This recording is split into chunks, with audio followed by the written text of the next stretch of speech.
Muy buenas noches. Tenemos la lectura de la liturgia de la palabra del día miércoles 22 de enero del 2025 en el ciclo litúrgico C. Bien, compartimos el misal popular.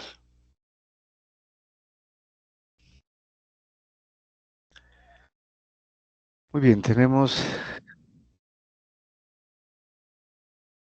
a San Vicente Diácono, ¿no? Celebramos a San Vicente Diácono.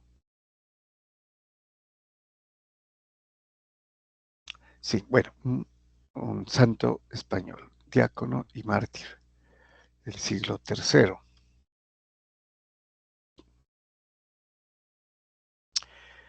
Bueno, vamos con la primera lectura. Continuamos con la carta a los Hebreos.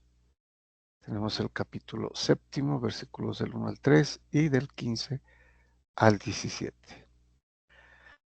Veamos lo que dice entonces el autor de la carta a los Hebreos. Hermanos, Melquisedec, rey de Salem, sacerdote del Dios Altísimo, salió al encuentro de Abraham cuando éste regresaba de derrotar a los reyes. Lo bendijo y recibió de Abraham el diezmo del botín. Su nombre significa, en primer lugar, Rey de Justicia,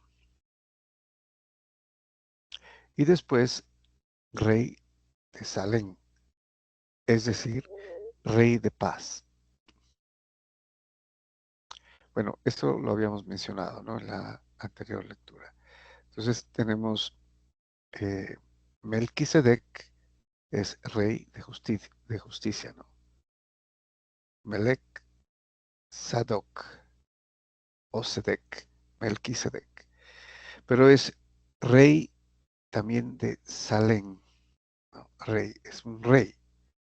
Lo interesante es que es sacerdote y rey, ¿no? Y esta es la comparación que hace entre este rey sacerdote y Jesucristo, que es rey y sumo sacerdote, ¿no? Similar a Melquisedec. Lo interesante es que compara a Melquisedec con Jesucristo y no a Jesucristo con Melquisedec, ¿no? Aquí el importante es el rey sacerdote, sumo sacerdote, que es Jesucristo. Y Melquisedec es figura de Jesucristo. Muy bien. Y rey de paz, ¿no? Como habíamos dicho, rey de paz, que sería Melech Shalom. Es de Salem, en realidad, ¿no? Que podría ser Jerusalén, porque en ese tiempo todavía no se sabía, pues Jerusalén no era como la, la que habitaron luego los israelitas o los judíos, ¿no? Especialmente después de la división del reino, ¿no? Después del gobierno del rey David. Pero entonces es rey de justicia y es un rey paz, que es sacerdote eterno, ¿no? Bueno, y lo explica a continuación. Sin padre, sin madre, sin genealogía, no se menciona el principio de sus días ni el fin de su vida. En virtud de esta semejanza con el Hijo de Dios, es sacerdote perpetuamente. Entonces aquí entendemos, ¿no?, que en virtud de esta semejanza de Melquisedec con el Hijo de Dios, con Jesucristo, que es el sumo sacerdote y también es rey de paz, ¿no? El rey de la paz. Y esto resulta mucho más evidente si surge otro sacerdote a semejanza de Melquisedec, que no ha llegado a hacerlo en virtud de una legislación carnal, sino en fuerza de una vida imperecedera, pues está atestiguado: tú eres sacerdote para siempre, según el rito de Melquisedec, según el orden de Melquisedec, ¿no?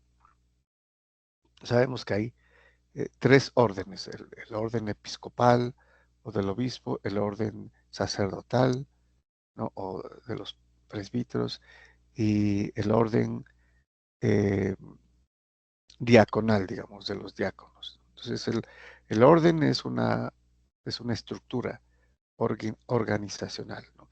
Pero aquí se refiere también a que este sacerdote que no tiene genealogía, que no se sabe, no tiene, ¿no?, dónde nació ni dónde murió, llegó así, ¿no? Entonces es a semejanza de Melquisedec, el rey eterno, sumo sacerdote, ¿no?, Jesucristo. Muy bien, vamos al Salmo. Tenemos nuevamente el Salmo 109, cuyo responso es: tú eres sacerdote eterno, según el orden de Melquisedec. Aquí dice el rito, ¿no? Pero la traducción más apropiada es según el orden de Melquisedec. Dice el salmista: oráculo del Señor a mi Señor, siéntate a mi derecha y haré de tus enemigos estrado de sus pies. En la versión de los 70, ¿no?, hay otra traducción, que es la que utiliza el Señor Jesucristo cuando se dirige a los judíos, ¿no?, y les hace la pregunta: ¿de quién es hijo David? ¿De quién es hijo el Mesías? Perdón. Ellos le dicen de David. Entonces él dice: entonces, ¿por qué el salmista dijo, el Señor dijo a mi Señor? El Señor dijo a mi Señor. Entonces no puede ser hijo si le llama mi Señor David, ¿no? Porque obviamente es un salmo compuesto por David. El Señor dijo a mi Señor. Entonces llama Señor a su hijo, y no le saben contestar, obviamente. Aquí entonces tenemos oráculo del Señor a mi Señor, que sería equivalente. Siéntate a mi derecha y haré de tus enemigos estrado de tus pies. Que lo entendemos como la resurrección, ¿no? En la resurrección y luego la ascensión de Jesucristo al cielo, se sentó a la derecha de Dios, a la derecha del Padre.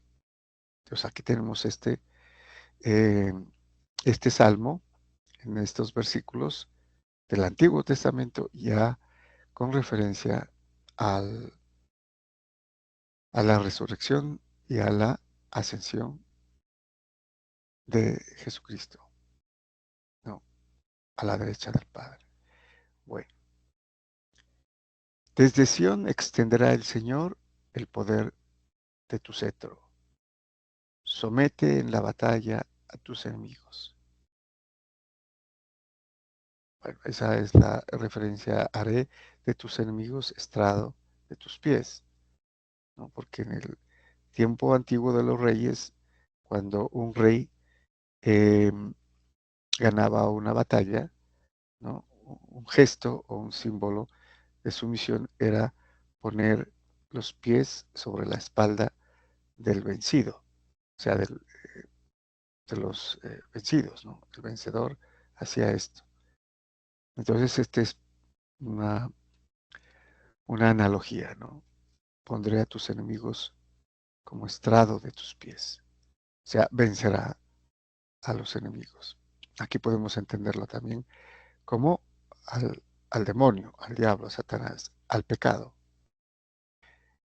Eres príncipe desde el día de tu nacimiento. entre esplendores sagrados, yo mismo te engendré como rocío antes de la aurora. Entonces también es una alusión directa el, al Mesías, que es rey, y obviamente a Jesucristo, ¿no? Que no deja de ser rey, no deja de ser Dios, desde su nacimiento, ¿no? Por eso les decía, los reyes magos, que no eran judíos, que venían de otros países de Oriente, eh, venían a adorar al rey, ¿no? Al niño Jesús. El Señor lo ha jurado y no se arrepiente. Tú eres sacerdote eterno según el rito de Melquisedec. Tal vez la traducción aquí de rito, el rito de Melquisedec, porque Melquisedec ofreció pan y vino a, a Abraham. Aquí no lo menciona, ¿no? La carta a los hebreos no mencionó eso, pero si van al capítulo 14 del Génesis, ahí se narra, ¿no? Que